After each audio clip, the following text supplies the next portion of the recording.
Now, Rueben Knight told you how to sell, or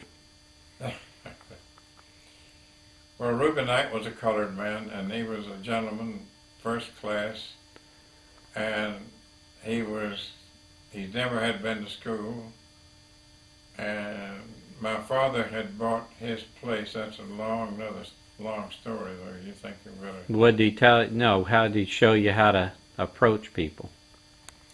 Well, my father had brought Reuben Knight's house over there in the colored quarter, and he'd moved mother and them over, mother and my brother and sister over there. I was 6 years old, my sister was 8, and younger brother was 4.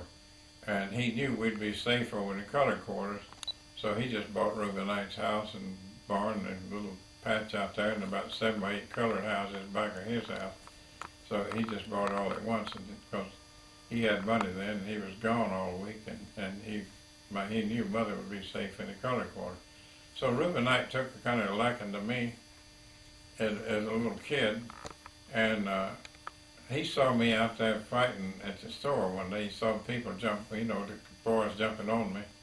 So, and he told me, he says, well, now, you're not going to win in the fights out there the way you're doing. You're trying to hit them on the head, and you're not going to hurt them, because they're bigger than you are. And they're going to try to get you down on the ground. That's for the first thing, because you can outrun them, and once they got a hold of you, they're going to put you down on the ground. But he says, now there's one way to fight and protect yourself. Don't start to fight, but he says one word, dirty. And he says you got to learn to fight that way, just to protect yourself, but don't overdo it. Don't start it, and try to talk your way out of it if you can.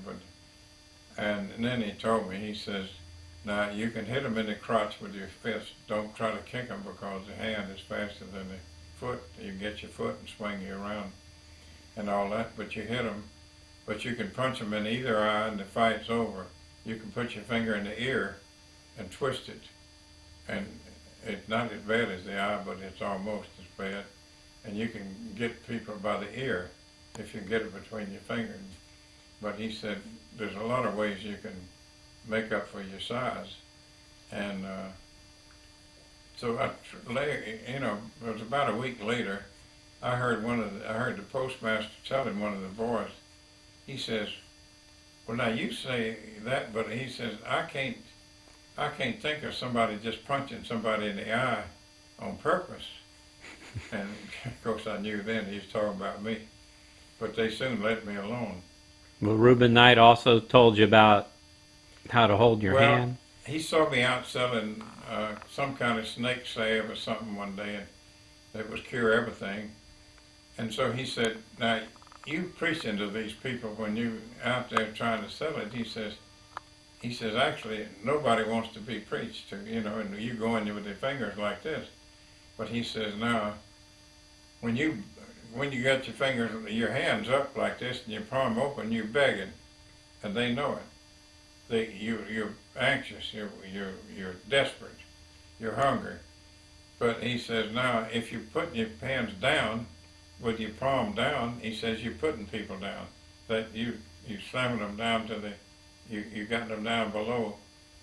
But he says now, don't preach to them, or don't come out like you're hungry, but he says, or put them down.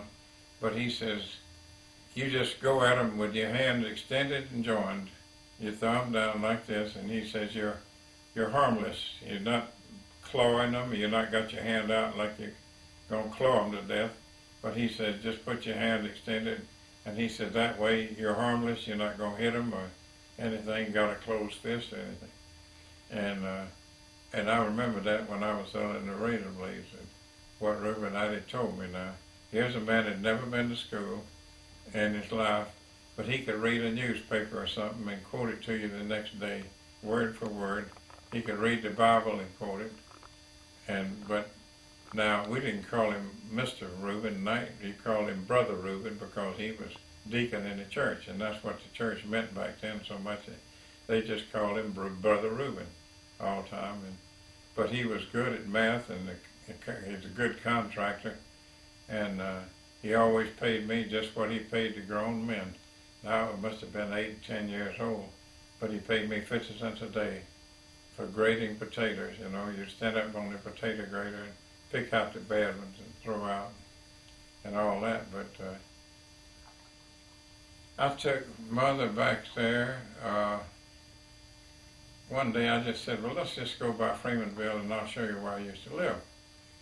So we went by there, and there was no post office anymore, and there was no potato shed or anything else. There was just nothing there to show there was anything before. But I went over there, and there was some colored gentlemen sitting down over there, and the colored quarters were still there.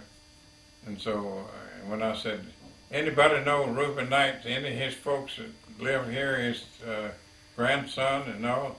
Now that had been 67 years that I hadn't been there.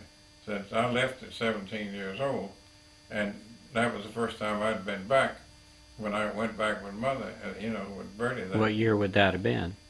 Oh, it would have been 3 or 4 years ago, 5 years ago. Oh, was that right? Yeah, and then the house had burned down. There was little trees growing in it about 3 or 4 inches thick.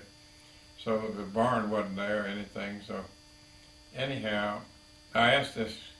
But nobody said anything, and then I thought, well, I'm forgetting my manners now. So then I told them who I was and why I wanted to speak to, find one of Rueben Knight's grandchildren or something. Oh, one of these colored men got up and he pointed off, oh, Walter Bowler's son, you Walter Bowler. So then he said, right down there, about 50 feet from where your house is burned down, Rueben Knight's grandson lives right there. So we went down and talked with him and took his picture and everything, and we sent him a picture. I had to send it to Gary, and Gary took it out there because I didn't know the address then, but he had said, I said, well, now where did your grandfather go to school? Because he said he started working in a lumber camp at 13 years old. He said he never went to school. What school could he go to? And I said, well, did your daddy ever tell you what that cut on his arm was? That scar? He said, no. And I said, well, the colored people used to go to school to go to church in the afternoon, Sunday afternoon, because they worked for the white people in the morning. But your dad got in a fight that afternoon, Sunday afternoon in church, and a man cut him on the arm, just slit his arm. And my daddy had to take him to Atmore to a doctor because there was a colored doctor there, and they sewed him up, sewed his arm up, but there was always the biggest scar on his arm, you know, after it healed. And I remember that. He says, you know, I never did know what that scar was, and he never did tell me. And but he told me then where his daddy was and everything. And Rueben had died. But he said he knew then that Rueben had a mind that he could remember things real well, you know, that read things in the paper and quote it the next day. Mm-hmm. And he would demonstrate that to him, you know. Now, how old was Ruben's grandson? I would say... That was in the late 90s when you saw him, huh? Well, 4 or 5 years ago, something now, he would have been about 35 then. His grandson would have been.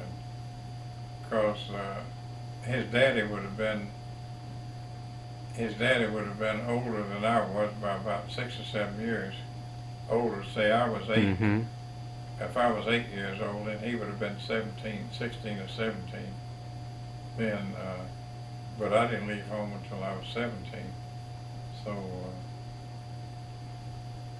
But the fact that his grandson, and I sent the pictures back to him, and my brother Gary in Atmore took them out to him. But I don't guess Gary's forgotten long since where we lived, because he was born at that house that burned down. He only weighed 2 pounds then, but I went to the CC camp. But I was staying, we were the only white people in the colored quarters. But now if you tell somebody then you lived in a colored quarter for protection, then that's not the kind of stories that I heard, that the people in the North had heard of the South, you know, that we must have beat up on them and all that.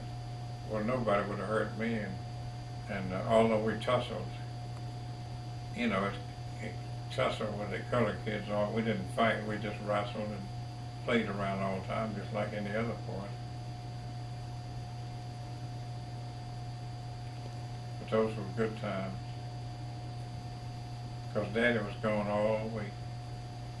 And a lot of time my mother would send me here with him all week. Get you out of the house? I think to get me out of the house.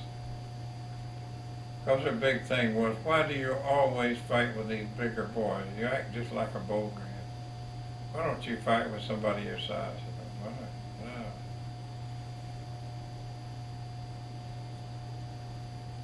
Of course it was entertainment, you know, around the post office when there wasn't much to do.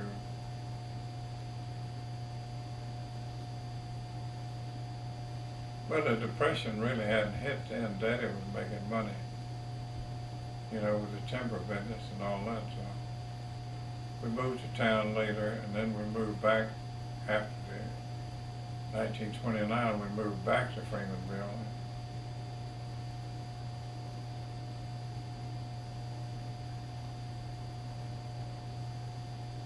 But now these folks never had a doctor, never had a way to go to school.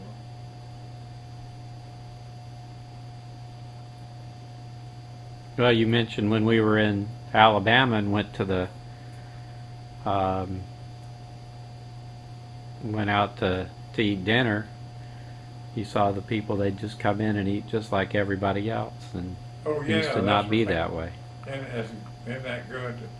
You just see them come in and sit down like anybody else.